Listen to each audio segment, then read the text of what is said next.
the ammo all burned to pieces. There's a billion Glock mag bodies in there, and it's a wreckage. So that was probably like over $1 million in ammo. One thing you mentioned in a previous interview that I'd never considered was you had a fire at your place and you lost some ammo that has never been it's not manufactured again, and I'd never even considered something like that happening.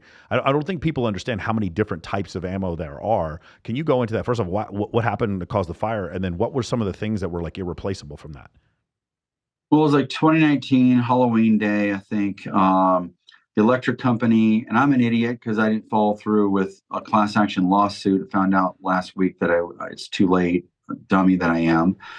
But woke up to this 60-mile-an-hour winds at 6 in the morning, and Nicolina, my ex-wife, my great friend, is like, "Get up, wake up!" She lives on the range property there. We have a bunch of funny kitties there. It's the most panicking insanity of all time. So there's actually videos of it. I had some people videoing as it's going on. I was videoing part of it because I was like, I'm just going to die.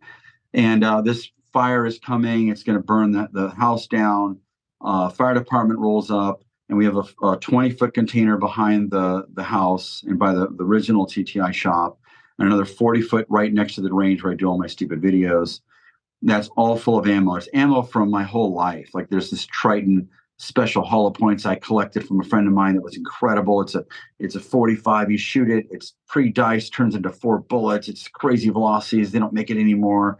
And 1,000 tons of rounds of Black Hills and Federal and Winchester and every brand, every kind of special 44 Magnums from the 70s and all this, the Black Talon. We got to selection of Black Talon and all this stuff. And so the fire is coming. I'm hosing this stupid trailer down. This is a forest fire that's spreading to your place.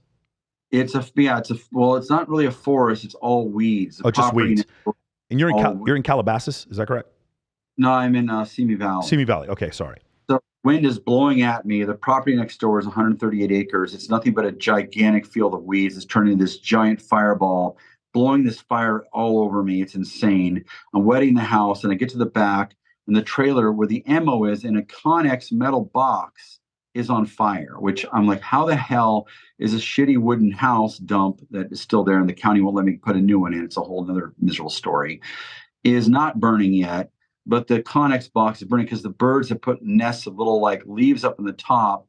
So the fire is starting in the back. So the fire department is right there at the exit with a giant fire hose. And they see that it says Fiocchi ammunition and stuff. They go, we can't help you. And they turn the hose off. Like, what are you doing? Are you crazy? Just 2 seconds to put it out and save all my shit. There's mags, there's HK91 30 rounders. They don't make anymore. They're worth like $500 a mag, everything in there.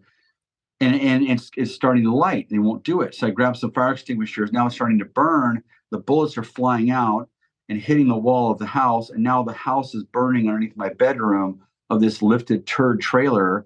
And it's burning underneath it. Now it's burning. It's going to burn the bedroom. It's going to kill my cat, the Tinker Boy, and the powder poof. And it's going to burn everything I've ever owned, all my family pictures. It's burning underneath, and they're just standing there because their rules are they can't do anything to save anything with ammo or whatever they told me. So I'm doing drive-bys with fire extinguisher with this goofy old coat I found. It's super thick, thank God.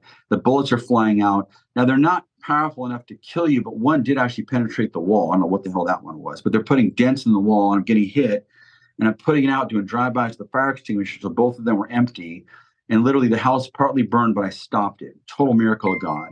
So then I run down I'm like, oh, it's over. Here's the thing about fires. I've been through at least 7 major fires, okay? It's never over. Think of Michael Myers. He's going to come back out of the water with Jason and slash your ass. It's never over. You can never have enough fire extinguishers, ever. I mean, it's just like being in a shootout with a 5-shot 38. When you got 2 fire extinguishers, you're done. So then I walk down to the range like 60 yards away, and a 40-foot down there, and the fire department's down there, is burning also. I'm like, why are metal Connex boxes burning? This is insane. So I think I'm going to be a superhero again and save the day. I got one last fire extinguisher. I run down the 40-foot Connex, and I almost pass out from smoke inhalation. I underestimated that crap. Come running out, and the fire department's trying to put it out. They can't, and so they need a hole. So I grab a Benelli out of the safe, and I grab slugs and I blow holes in the wall in the back because the fire's in the back and they can't get into it.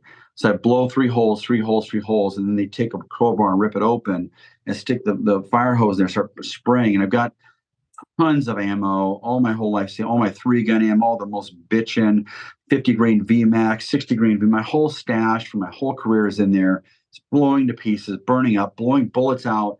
Where you see us shoot the videos, there's an awning there. The bullets are ripping through the awning, blow the TV apart, blowing out the door. They're safe because it's blowing down the channel of the metal wall. It can't get out. It seems like they finally put it out. They go to leave. It's not out. It starts again. I call in. They come again. They spray Check all over it. Tony McBride came out. Megan's dad came out to help me. My best friend Derek DeGregory. Everybody's my friends who get through the police line are helping me. It's like 3 times the fire department came to put out. I'm good. You guys are good. Go save other places. And 5 minutes later, it starts again. There was some kind of like plastic crap.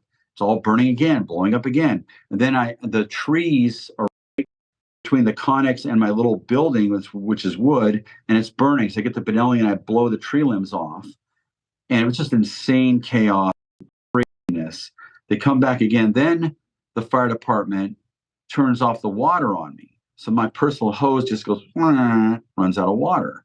And I'm like, it must be like back in 2004 when the fire burned my PVC pipes up front. And so then Eric Bixler, who's this raging LA cop friend of mine, who just is an unbelievable dude, comes down. He gets through the big old block at the road. He's like, "What's wrong with your hose?" I'm like, "It's dead. It burned through." He's, "No, it didn't. The fire department turned off your water." "Oh, great. Thanks, fire department. They turned off my water." So he turns it back on. We have a little bit of water again. So it's a day and a half of trying to keep these fires out, running around, putting out everything. And that was just one of like a million fires I've been through. It's insane.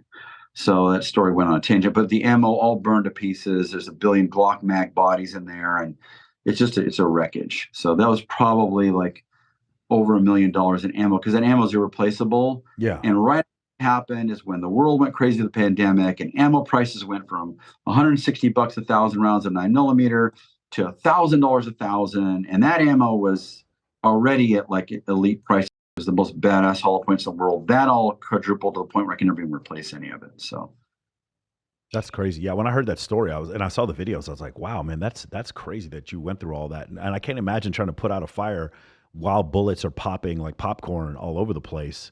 With varying degrees of velocity and different things. And yeah, man, that must have been incredibly scary. and I couldn't let the house burn. I couldn't let my 2 cats die. We got the other cats out, but we couldn't get those 2 out. They was buried in there, hiding, scared, and That's they're terrible. my so. Yeah, I can tell you if my apartment was on fire, I would run in and get my cats. I did the exact same thing. No doubt about it whatsoever.